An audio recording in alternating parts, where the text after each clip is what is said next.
Bonjour Kakonou Boukpo. Bonjour. Dans l'urgence africaine, vous tordez le cou à plusieurs idées à la mode sur l'Afrique et vous dites notamment que le discours sur l'émergence africaine est une sorte d'illusion. Oui, c'est-à-dire que l'Afrique se transforme, certes, mais pas aussi vite ni aussi bien qu'on le souhaiterait. Et le discours sur l'émergence, d'une part, c'est pour donner espoir aux populations, également peut-être pour attirer des investisseurs étrangers, et enfin pour donner de la légitimité au travail des dirigeants en termes de performance économique. Vous dites dans le livre, c'est la dernière trouvaille sémantique de dirigeants africains en perte de légitimité. Oui, quand vous observez nos pays, vous vous rendez compte que la demande sociale est très importante, mais qu'en face, les politiques publiques n'arrivent pas du tout à assumer cette demande sociale qui est liée à la forte démographie africaine. Pourquoi avoir choisi ce titre, l'urgence africaine? Qu'est-ce qui, selon vous, fait urgence dans la situation du continent? J'ai l'impression que c'est la première fois depuis très longtemps que ce qui se joue en Afrique peut avoir un impact sur la stabilité non seulement de l'Afrique, mais du monde entier. Et je n'ai pas toujours l'impression que cette urgence est bien perçue. Je rappelle, il n'y a que 300 kilomètres entre les côtes libyennes et les côtes italiennes. C'est très très vite fait. Donc pour vous, l'urgence, c'est l'urgence pour le reste du monde de comprendre ce qui se passe en Afrique? Exactement, mais c'est aussi l'urgence pour les dirigeants africains de se rendre compte qu'ils ne doivent rendre compte au final qu'à leur population.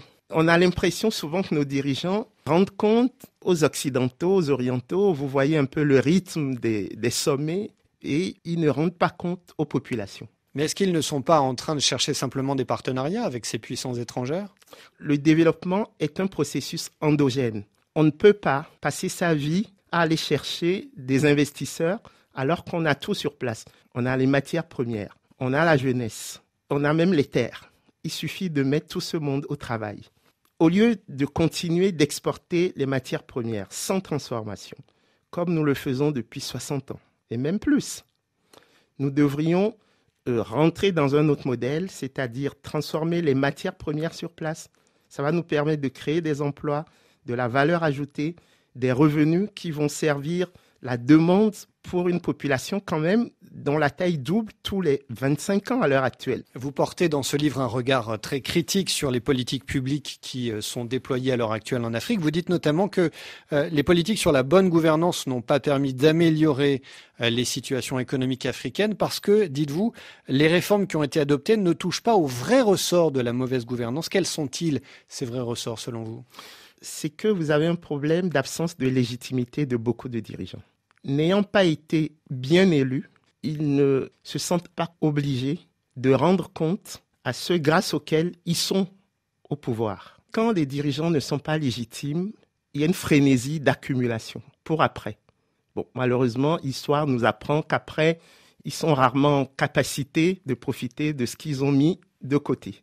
Et donc, à partir de là, il faut expliquer aux populations pourquoi la recherche de l'intérêt général est quelque chose qui va servir à tout le monde sur le moyen long terme.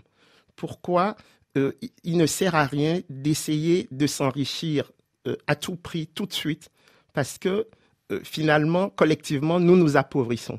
Quel rôle doit jouer l'agriculture, selon vous, Kakonou Boukpo, dans un autre modèle de croissance africaine? Ce qu'on observe en Afrique, c'est que la majorité de la population est rurale, vit de l'agriculture, mais la productivité agricole est très faible.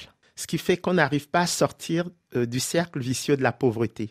Et donc l'enjeu pour l'agriculture africaine, c'est d'abord nourrir l'Afrique et ensuite permettre à des bras dont on n'aurait plus besoin dans l'agriculture de basculer vers le secteur secondaire pour permettre l'industrialisation de l'Afrique. Changeons de modèle de croissance, dit le sous-titre de votre essai. Comment est-ce que vous définiriez en quelques mots le modèle de croissance vers lequel, selon vous, l'Afrique doit se diriger? Un modèle de croissance pour une prospérité partagée. Aujourd'hui, en Afrique, vous avez une petite élite rentière, prédatrice, qui est connectée à la mondialisation, qui s'en sort très bien, peut-être même mieux que les Occidentaux.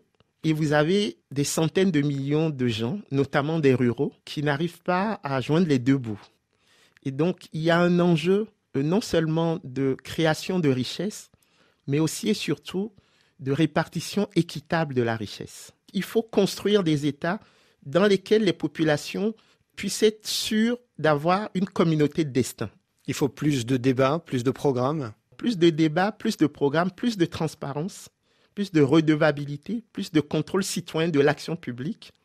Et ensemble, nous pouvons construire les chemins d'une prospérité partagée.